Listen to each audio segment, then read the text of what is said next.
बिस्मिल्लाहिर्रहमानिर्रहीम। Dear students, अस्सलाम वालेकुम। मॉडल साइंस कॉलेज की ऑनलाइन क्लासेस से आज हम नेक्स्ट लेक्चर की तरफ मूव करते हैं, लेक्चर नंबर 17। तो चैप्टर नंबर 1 का नेक्स्ट टॉपिक आज हम करेंगे कॉन्सेप्ट ऑफ मोल। तो स्टूडेंट्स, कॉन्सेप्ट ऑफ मोल में प्रीवियस हमने थोड़ा सा एटम्स के बारे में पढ़ा हुआ है कि एटम्स एक एक्सट्रीमली स्मॉल पार्टिकल है, तो उसको मेजर करने के लिए हम जो है वो एटॉमिक मास यूनिट यूज़ करते हैं। स्टूडेंट्स, जब सब्सटेंस को मेजर करने के लिए हम और भी यूनिट्स को यूज़ करते हैं, लाइक हम ग्राम्स में कैलकुलेशन करते हैं या फिर हम मेजरिंग जो है वो किलोग्राम्स एट्सेट्रा इस तरह के यूनिट्स यूज़ करते हैं। तो स्टूडेंट्स, जब ग्राम्स में हम सब्सटेंस को एक्सप्रेस करते हैं तो तब हमारे पास एक कॉन्सेप्ट डेवलप होता है, जिस कॉन्सेप्ट को हम नेम दे देते हैं कॉन्सेप्ट ऑफ मोल। तो आज हम इसी को ब्रीफली एक्सप्लेन करेंगे, कॉन्सेप्ट ऑफ मोल को। तो स्टूडेंट्स, सबसे पहले हम बात कर लेते हैं मोल की। तो मोल का जो लफ्ज़ी मीनिंग है उसको हम बोलते हैं express the quantity of matter, matter की क्वांटिटी को एक्सप्रेस करना। या फिर आप इसको कह सकते हैं, इसके लफ्ज़ी मीनिंग में अगर आप उर्दू में बात करें इसके लफ्ज़ी मीनिंग की, तो हम इसको बोल लेंगे ढेर, बहुत ज़्यादा तादाद में कोई चीज़ का होना।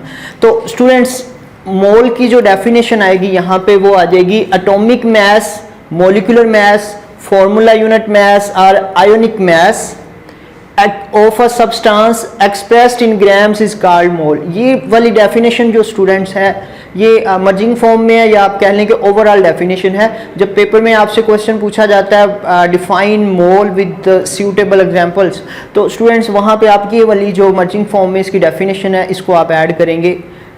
Atomic mass, molecular mass, formula unit mass और ionic mass are expressed in grams is known as mole. तो स्टूडेंट्स, इसको हम रिप्रेजेंट किससे करते हैं? इसको हम n से रिप्रेजेंट करते हैं, और इसका जो फॉर्मूला होता है इसको डिटरमाइन करने का वो होता है students number of moles is equal to mass, जो भी गिवन मास होगा डिवाइडिंग बाय मोलर मास। अब इसको हम इस फॉर्म में भी लिख लेंगे, जो नंबर ऑफ मोल्स हैं उसको हम रिप्रेजेंट करते हैं n से, जो मास होता है इसको हम रिप्रेजेंट करते हैं स्मॉल m से, और जो मोलर मास है उसको हम रिप्रेजेंट करते हैं कैपिटल M से। तो स्टूडेंट्स, ये फॉर्म बन जाएगी। अब इसका यूनिट भी यूज़ किया जाता है। अब यूनिट इसका हम क्या यूज़ करते हैं? इसका यूनिट यूज़ किया जाता है मोल। तो MOL स्मॉल फॉर्म में इसको लिखते हैं, तो ये इसका एज अ यूनिट इसको यूज़ किया जाता है। अब स्टूडेंट्स, नेक्स्ट हम मूव करते हैं, इसको थोड़ा सा इसकी एक्सप्लेनेशन देखते हैं। तो हमने बात की सब्सटेंस की यहाँ पे, कि जब सब्सटेंस के अंदर जो एटॉमिक मास है, molecular mass, formula unit mass और आयोनिक मास, उसको हम ग्राम्स के अंदर एक्सप्रेस करते हैं। अब हम वन बाय वन इन जो यहाँ पे हमने मेंशन किया इसको एक्सप्लेन करते हैं। तो सब्सटेंस बेसिकली हमारे पास एलिमेंट्स जो हैं ये भी सब्सटेंस होते हैं, मॉलिक्यूलर कंपाउंड्स ये भी सब्सटेंस है, इसी तरह आयोनिक कंपाउंड्स ये भी सब्सटेंस होते हैं, इसी तरह से आयोनिक स्पीशीज जो हैं ये भी सब्सटेंस होती हैं। तो यहाँ पे हम जो है वो जब एलिमेंट्स की बात करेंगे तो एलिमेंट्स के जो स्मॉल यूनिट्स होता है जिससे मिलके एलिमेंट्स बना होता है उसको हम बोलते हैं एटम्स। तो एटम्स का जो मास होता है उसको हम बोलते हैं एटॉमिक मास। तो स्टूडेंट्स, जब आप किसी भी एलिमेंट के एटम्स के एटॉमिक मासेस को आप ग्राम्स में एक्सप्रेस करेंगे तो उसको हम बोलेंगे ग्राम एटम, या फिर आप उसको उसके लिए वर्ड यूज़ करेंगे 1 मोल का। तो स्टूडेंट्स, ये हमारे पास आ जाएगी इसकी डेफिनेशन। अब नेक्स्ट अगर मैं बात करूं इसकी मॉलिक्यूलर कंपाउंड्स की, तो स्टूडेंट्स मॉलिक्यूलर कंपाउंड्स जो है इसमें अगर आप देखें तो नेम से ये भी हमें मॉलिक्यूलर कंपाउंड्स है तो मॉलिक्यूल्स हैं। तो इसमें जो हमारे पास स्मॉल यूनिट्स हैं वो मॉलिक्यूल्स आ जाएंगे, और मॉलिक्यूल का जो मास होता है उसको हम बोलते हैं स्टूडेंट्स मॉलिक्यूलर मास। तो जब आप मॉलिक्यूलर मास को ग्राम्स के अंदर एक्सप्रेस करेंगे तो इसको हम बोलेंगे ग्राम मॉलिक्यूल, या फिर हम इसको बोलेंगे 1 मोल ऑफ मॉलिक्यूल्स। तो स्टूडेंट्स, ये हमारे पास आ जाएगी मॉलिक्यूलर कंपाउंड्स के थ्रू जो है इसकी डेफिनेशन। अब हम नेक्स्ट देखते हैं आयोनिक कंपाउंड्स के अकॉर्डिंग।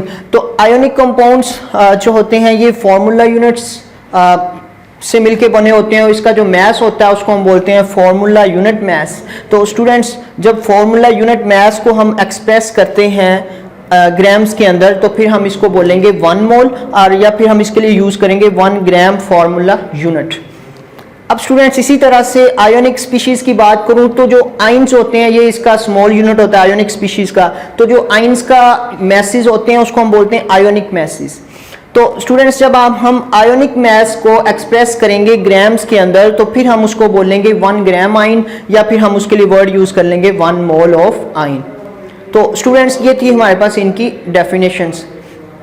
अब हम बात करते हैं इनके फार्मूलाज की कि हम इनको जो है वो डिटरमाइन कैसे कर सकते हैं। हमने अगर किसी एटम्स के मोल्स कैलकुलेट करने हैं तो उसके लिए फार्मूला क्या यूज़ करेंगे, किसी मॉलिक्यूल्स के मोल्स आप या नंबर ऑफ ग्राम मॉलिक्यूल्स आप कैलकुलेट करना चाहते हैं तो आप उसके लिए फार्मूला यूज़ क्या करेंगे। तो स्टूडेंट्स यहाँ पे जो है वो नंबर ऑफ ग्राम एटम्स जो है वो मेरे पास है, इसका जो फॉर्मूला यूज होगा number of gram atoms is equal to given mass और डिवाइडिंग बाय हम बात कर लेंगे एटॉमिक मास की, क्योंकि यहाँ पे हमने डेफिनेशन के अंदर एटॉमिक मास, चूंकि एटम्स जो है उनका एटॉमिक मास होता है तो इसको हम डिवाइड करेंगे एटॉमिक मास पे, तो हमारे पास जो है नंबर ऑफ ग्राम एटम्स जो है वो कैलकुलेट हो जाएगा।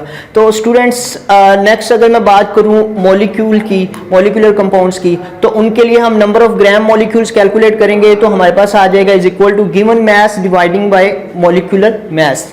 ठीक है, चूंकि हमने इसकी भी डेफिनेशन में मॉलिक्यूलर मास का जिक्र किया। अब स्टूडेंट्स नेक्स्ट हम बात करें आयोनिक कंपाउंड्स में, तो हम बात करते हैं फॉर्मूला यूनिट मास की। तो इसका जो फॉर्मूला आएगा वो हमारे पास ये यहाँ पे मैंने इसका फॉर्मूला मेंशन किया, ये वाला number of gram formula units is equal होगा गिवन मास के और डिवाइडिंग बाय आ जाएगा हमारे पास फॉर्मूला यूनिट मास। और इसी तरह से आयोनिक स्पीशीज के लिए जो हम फॉर्मूला यूज करेंगे वो ये आ जाएगा number of gram ions is equal to होगा given mass dividing by ionic mass. तो स्टूडेंट्स ये इनकी डेफिनेशंस और फार्मूलाज आ जाएंगे जिससे हम इनकी कैलकुलेशन कर सकते हैं। स्टूडेंट्स अब इनकी जो है वो एग्जाम्पल्स की बात कर लें तो मैंने यहाँ पे 2 एग्जाम्पल्स इसकी मेंशन की, चूंकि पेपर में भी अमूमन आपसे जो क्वेश्चन पूछा जाता है यहाँ से वो आपसे ग्राम एटम पूछ सकता है, आपसे ग्राम मॉलिक्यूल पूछ सकता है और ग्राम जो है फॉर्मूला यूनिट्स पूछ सकता है, ग्राम आयोनिक स्पीशी पूछ सकता है जिसको हम ग्राम आइन कहते हैं। तो स्टूडेंट्स ये अलग से शॉर्ट क्वेश्चन पूछे जाते हैं और साथ में वो एटलीस्ट 2 एग्जाम्पल्स जो आपसे पूछता है। तो स्टूडेंट्स ये यहाँ पे मैंने 2 एग्जाम्पल्स जो है वो बुक से कोड किए हैं, तो हम यहाँ पे इसको ही जो है वो डिस्कस कर लेंगे। अगर मैं यहाँ पे बात करूँ तो 1 ग्राम ऑफ सोडियम जो है ये 23 ग्राम्स होता है, ठीक है, और जो 1 ग्राम ऑफ हाइड्रोजन जो है ये 1.008 ग्राम ऑफ हाइड्रोजन है। फिर इसी तरह से हम बात कर लें इसकी एग्जांपल्स की, तो 1 ग्राम मॉलिक्यूल ऑफ वाटर की बात करूं तो ये 18 ग्राम्स होता है। इसी तरह से 1 ग्राम मॉलिक्यूल ऑफ क्लोरीन की बात करूंगा तो ये 71 ग्राम होता है। स्टूडेंट्स यहाँ पे आयोनिक कंपाउंड्स की बात करूं इनकी एग्जाम्पल्स की, तो 1 ग्राम ऑफ आयोनिक कंपाउंड्स, ये आयोनिक कंपाउंड्स है NaCl। स्टूडेंट्स यहाँ पे आपको एक बात बताता चलूँ कि इनका जो है वो मॉलिक्यूलर फार्मूला नहीं होता, हमने प्रीवियस पढ़ा हुआ है। तो इनका जो जब हम मैसेज कैलकुलेट करते हैं तो जो इनके ग्राम्स में इसको एक्सप्रेस करते हैं, इनकी कैलकुलेशन करते हैं, तो हम इंडिविजुअली जो आइंस हैं उसका हम सम ले लेते हैं उनके मैसेज का। तो स्टूडेंट्स जो सोडियम है इसका मैस होता है 23, यहाँ पे मैं मेंशन कर देता हूँ, इसका मैस होता है 23 प्लस, चूंकि हम सम करेंगे क्लोरीन का जो आइन का जो मैस होता है वो होता है 35.5। तो स्टूडेंट्स टोटली जो जब हम इसका सम करेंगे तो 58.5 ग्राम्स आ जाएगा। तो ये मेरे पास 1 ग्राम ऑफ NaCl आ जाएगा। इसी तरह से 1 ग्राम ऑफ KCl अगर मैं देखूं तो ये 74.5 ग्राम्स होता है। इसमें भी Cl 35.5 ग्राम्स है और जो पोटाशियम है K ये हमारे पास कितना होता है 39 ग्राम्स। तो इसको भी हम सम करेंगे तो ये 74.5 ग्राम्स के इक्वल आ जाएगा। तो स्टूडेंट्स ये था जो हमारा इसका टॉपिक। अब हम नेक्स्ट बात कर लें इसी टॉपिक की, जो आयोनिक स्पीशीज था उसकी एग्जांपल देख लें। तो 1 ग्राम ऑफ आइन जो कि यहाँ पे मैंने मेंशन किया हाइड्रोक्सल आइन, तो इसका कितना होता है मैस, इसका होता है 17 ग्राम्स। इसी तरह से स्टूडेंट्स 1 ग्राम ऑफ सल्फेट आइन जो है इसका कितना होता है, इसका होता है 96 ग्राम्स। तो ये था जो हमारा मोल का टॉपिक। अब स्टूडेंट्स बुक के अंदर जो है इसमें 2 एग्जांपल्स भी मेंशन है जो कि मोल के टॉपिक के अकॉर्डिंग, एग्जांपल नंबर 6 और एग्जांपल नंबर 7। तो स्टूडेंट्स यहाँ पे एग्जांपल नंबर 6 मैंने मेंशन की, उसमें वो क्या कहता है, calculate gram atoms in moles. आपने ग्राम एटम्स कैलकुलेट करने यानी कि मोल्स को कैलकुलेट करना है। तो अब उसने गिवन क्या दिया, उसने 2 इसके पार्ट्स बनाए हैं। फर्स्ट पार्ट में उसने कहा 0.1 ग्राम ऑफ सोडियम, कि आपने सोडियम का जो है वो ग्राम एटम्स जो है वो कैलकुलेट करना है, यानी कि सोडियम के आपने मोल्स कैलकुलेट करने हैं। तो उसका उसने मैस गिवन दे दिया 0.1 ग्राम्स। तो स्टूडेंट्स यहाँ पे इसको मैंने सॉल्व किया, तो number of gram atoms of sodium जो अभी हमने यहाँ पे इसका फॉर्मूला जो है वो डिस्कस किया, नंबर ऑफ ग्राम एटम्स किसके इक्वल होता है, given mass dividing by atomic mass. तो स्टूडेंट्स यहाँ पे हमने उसका जो गिवन मैस है वो उसने गिवन दिया हुआ है 0.1 ग्राम, तो 0.1 ग्राम उसका मैस यूज कर लिया। अब जो हमारे पास सोडियम है उसका एटॉमिक मैस कितना होता है स्टूडेंट्स, उसका एटॉमिक मैस होता है 23 ग्राम्स पर मोल। तो स्टूडेंट्स वो हम यूज करेंगे और इसको कैलकुलेट कर लेंगे, तो हमारे पास आंसर आ जाएगा 0.0043 मोल्स, या फिर हम इसको इस फॉर्म में लिख लेंगे 4.3 इंटू 10⁻³ मोल्स।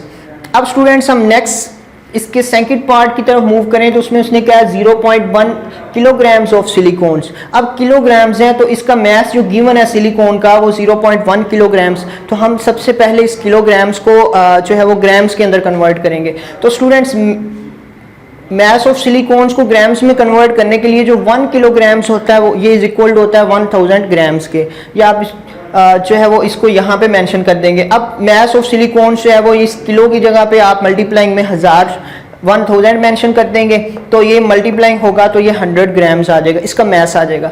अब स्टूडेंट्स इसका भी जो एटॉमिक मैस है फॉर्मूला, चूंकि हमने इसमें भी number of atoms gram atoms he calculate करने हैं, तो सेम फॉर्मूला यूज होगा।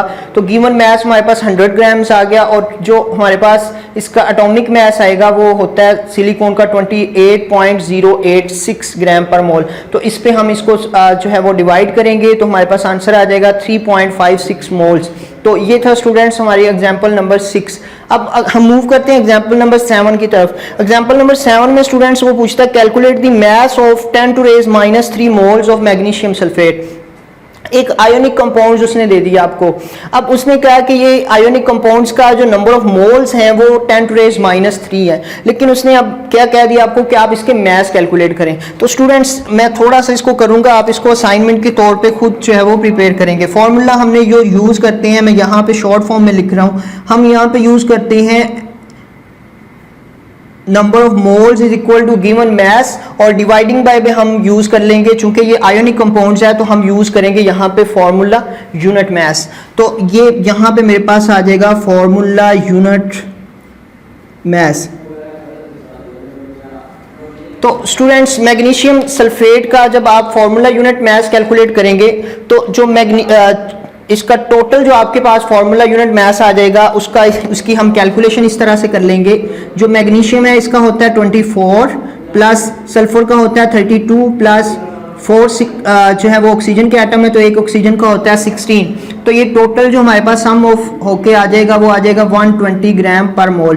तो ये हमारे पास जो है इसका फॉर्मूला यूनिट मैस जो है वो ड्राइव हो जाएगा। अब students formula unit mass given है और नंबर ऑफ मोल्स उसने गिवन दिए हुए हैं, तो नंबर ऑफ मोल्स की वैल्यू भी गिवन है और फॉर्मूला यूनिट मैस भी गिवन है। तो स्टूडेंट्स आपने जो है वो मैस कैलकुलेट करना है, तो आप इसको इस साइड पे ले आएंगे तो ये मल्टीप्लाइंग हो जाएगा फॉर्मूला यूनिट मैस, तो इज इक्वल टू हमारे पास जो मैस है जिसको हमने कैलकुलेट करना है ये कैलकुलेट हो जाएगा। स्टूडेंट्स आप जस्ट आप वैल्यूज इसमें पुट करेंगे और ये आपके पास जो है वो इसकी कैलकुलेशन हो जाएगी, और आप एग्जाम्पल नंबर 7 जो है ये सॉल्व हो जाएगी।